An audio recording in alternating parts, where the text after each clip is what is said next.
হাতে খুব একটা সময় না থাকলে আর সেই সময় যদি চলে আসে বাড়িতে কোনো গেস্ট, তাহলে ঝটপট বানিয়ে ফেলো এই ডিম পোলাওয়ের রেসিপি। খেতে দুর্দান্ত আর সময়ও খুব অল্প লাগে।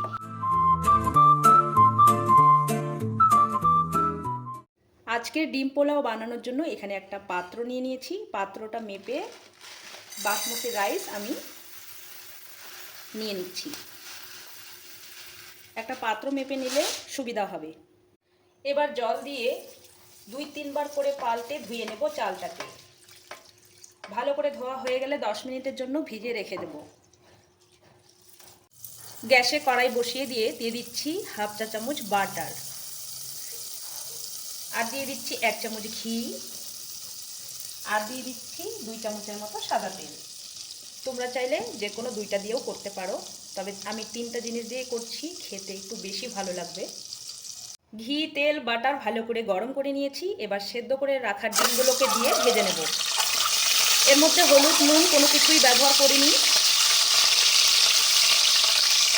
ডিমগুলোকে নেড়ে চেড়ে বেশ ভালো করে ভেজে নিয়েছি। এবার কড়াই থেকে ডিমগুলো তুলে নিচ্ছি। কয়েকটা টুকরো করা আলু আমি ভেজে নিচ্ছি। আলুগুলোকে বেশ সুন্দর করে ভেজে নিয়েছি। ঠিক এরকম কালার হয়ে আসলেই নামিয়ে নেব। ফোড়নে দিয়ে দিচ্ছি গরম মশলার কিছুটা গোটা গোলমরিচ। এবারে দিয়ে দিচ্ছি বড় সাইজের 2টো পেঁয়াজ। পেঁয়াজটাকে একটু ভেজে নিয়েছি। দিয়ে দিচ্ছি বড় সাইজের 2টো টমেটো। 1 চামচ আদা রসুন কাঁচা লঙ্কা পেস্ট, হাফ চামচ কাশ্মীর লঙ্কা গুঁড়ো, হাফ চামচ জিরা গুঁড়ো, হাফ চামচ ধনে গুঁড়ো। দিয়ে দিচ্ছি ভেজে রাখা আলুগুলো, কয়েকটা চেরা কাঁচা লঙ্কা, আর দিয়ে দিচ্ছি পরিমাণ বুঝে শুনে নুন। এবার মশলার সঙ্গে আলুটাকে বেশ ভালো করে কষিয়ে নিতে হবে।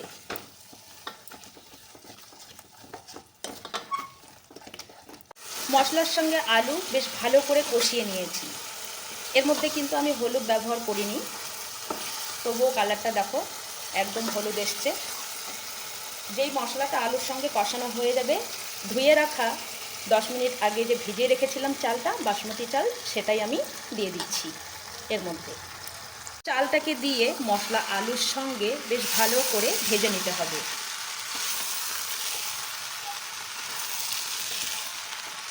তোমরা চাইলে কিন্তু এর মধ্যে দই ব্যবহার করতে পারো। আমার হাতের সামনে যেহেতু দইটা ছিল না, তাই আমি আর ব্যবহার করলাম না। দইটা দিলে কিন্তু ডিম পোলাওটা ভীষণ টেস্টি হয় খেতে। মশলা আলুর সঙ্গে চালটাকে বেশ ভালো করে ভেজে নিয়েছি। এই যে দেখো, এবার যেই পাত্র মেপে আমি চাল নিয়েছিলাম, সেই পাত্র মেপেই আমি জল দিয়ে দিচ্ছি। এই পাত্রটা দিয়ে আমি 1.5 বাটি জল দেব। আরও হাফ বাটি দিয়ে দিচ্ছি। এবার একটু নেড়ে চেড়ে দেব। জলটা দিয়ে নেড়ে চেড়ে ঢাকনাটা দিয়ে ঢেকে দিলাম। ঢাকনাটা দিয়ে 5 মিনিটের মতো খুব ভালো করে রান্না করে নিয়েছি। তারপর ঢাকনাটাকে খুলে একটু নুন ফুন সব কিছু দেখে নিয়েছি। দেখলাম যে নুনটা একটু কম আছে, তাই নুনটা আমি দিয়ে দিয়েছি। দিয়ে খুব ভালো করে মিশিয়ে নিয়েছি। এবার ভেজে রাখা ডিমগুলোকে দিয়ে দেবো এর মধ্যে। এই রান্নাটা একেবারেই ইজি, খুব একটা যে কঠিন তাও না, সময়ও খুব কম লাগে। দিয়ে দিচ্ছি এবার ভেজে রাখা বেরেস্তা। আমি এখানে এই ছোটো সাইজের 2টো বেরেস্তা মানে পেঁয়াজের করে রেখেছি। তোমরা চাইলে একটু কম বেশি করে নিতে পারো। আর দিয়ে দিচ্ছি একটু ধনেপাতা কুচি, ফ্লেভারটা দারুণ সুন্দর আসবে। দিয়ে দিচ্ছি হাফ চা চামচ গোলমরিচ গুঁড়ো, চামচ গরম মশলার গুঁড়ো। দিয়ে দিচ্ছি উপর দিয়ে আরও একটু ঘি, আর দিয়ে দিচ্ছি একটু চিনি। এই হাতের মধ্যে নিয়ে একটু চিনি দিয়ে দিচ্ছি ছড়িয়ে। কড়াইটা অনেকটাই ছোট হয়ে গিয়েছিল, তাই একটা বড় কড়াইয়ের মধ্যে আমি ট্রান্সফার করে নিলাম। এটাতে সুবিধা হবে মেশাতে, আর খুব সুন্দরও হবে। একদমই অসুবিধা হবে না নাড়াচাড়া করতে। রান্নাটা যদিও হয়ে গেছে, এখন মিশিয়ে নিলেই, একটু রেস্টে রেখেই কিন্তু আমি পরিবেশনটা করে নেব। হাতে খুব একটা সময় না থাকলে আর সেই সময় যদি চলে আসে বাড়িতে কোনো গেস্ট, তাহলে ঝটপট বানিয়ে ফেলো এই ডিম পোলাওয়ের রেসিপি। খেতে দুর্দান্ত আর সময়ও খুব অল্প লাগে। আমাদের ডিম পোলাওয়ের রেসিপি পরিবেশন করার জন্য একেবারেই রেডি। এবার তোমাদের দেখিয়ে দিই রাইসটা কতটা ঝরঝরে হয়।